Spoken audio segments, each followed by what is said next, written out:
ಎಲ್ಲ reproductive health ಬಗ್ಗೆ ನಾವು ಮಾತಾಡಬೇಕು ಅಂತ ಹೇಳಿದಾಗ ಬೇಸಿಕ್ಕಾಗಿ ನಿಮ್ಮ ಲೈಫ್ ಸ್ಟೈಲ್ ಮೇಲೆ ಜಾಸ್ತಿ ಒತ್ತಡ ಕೊಡಬೇಕಾಗತ್ತೆ. ಸೊ ಕೂತಲ್ಲೇ ಜಾಸ್ತಿ ಹೊತ್ತು ಕೂರೋದು, ಮೋರ್ ದೆನ್ 8 ಅವರ್ಸ್ ಕೂತ್ರೆ ಪ್ರಾಬ್ಲಮ್ಗಳು ಜಾಸ್ತಿ ಆಗುತ್ತೆ. ಹಾಗಾಗಿ ಕೂತಲ್ಲೇ ಕೂರಬೇಡಿ, ಬ್ರೇಕ್ಸ್ ತೊಗೊಳ್ಳಿ. Physical activity is very much important. ದಿನಕ್ಕೆ ನೀವು almost 1 to 2 hours physical activity ಮೇಲೆ ಧ್ಯಾನ ಕೊಡಬೇಕಾಗತ್ತೆ. ನೆಕ್ಸ್ಟ್ ಹೇಳೋದಾದರೆ ಅರ್ಬನ್ ಸ್ಟ್ರೆಸ್ನ ಅವಾಯ್ಡ್ ಮಾಡಿ. It's a big thing which is coming up ನಾವು. ಅರ್ಬನ್ ಸ್ಟ್ರೆಸ್ಸಿಂದ ನಿಮ್ಮ ರಿಪ್ರೊಡಕ್ಟಿವ್ ಹೆಲ್ತ್ ಮೇಲೆ ಜಾಸ್ತಿ ಪರಿಣಾಮ ಬೀರುತ್ತೆ.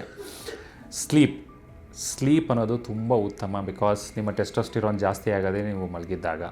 ಸೊ ಹಾಗಾಗಿ 6 to 8 hours of undisturbed sleep ಇದ್ದರೆ ತುಂಬ ಒಳ್ಳೆಯದು. ಸ್ಮೋಕಿಂಗ್ ಕ್ವಿಟ್ ಮಾಡಲೇಬೇಕು, ಅದರಿಂದ ನಿಮ್ಮ ಸ್ಮೋಕ್ ಕ್ವಾಲಿಟಿ ಮೇಲೆ ತುಂಬ ಪ್ರಾಬ್ಲಮ್ಗಳಾಗುತ್ತೆ. ಸ್ಟಿರಾಯ್ಡ್ಸ್ನ ಅವಾಯ್ಡ್ ಮಾಡಲೇಬೇಕು ನೀವು.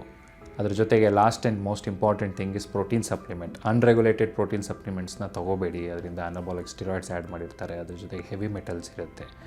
ಸೊ ಇದು ಮೋಸ್ಟ್ ಇಂಪಾರ್ಟೆಂಟ್. ನೀವು ಬಬಲ್ ಅಂತ ಹೇಳಿದ್ರೆ ಈ ಲೈಫ್ ಸ್ಟೈಲ್ನ ಇದನ್ನೆಲ್ಲದನ್ನು ಫಾಲೋ ಮಾಡಿದ್ರೆ ನಿಮ್ಮ ರಿಪ್ರೊಡಕ್ಟಿವ್ ಹೆಲ್ತ್ ತುಂಬ ಚೆನ್ನಾಗಿರುತ್ತೆ. ಮಸಲ್ನ ಹೇಗೆ ನೋಡ್ಕೊತೀರೋ ನೀವು ಅದೇ ರೀತಿ ನಿಮ್ಮ ರಿಪ್ರೊಡಕ್ಟಿವ್ ಹೆಲ್ತ್ನ ನೋಡ್ಕೋಬೇಕಾಗುತ್ತೆ. Thank you.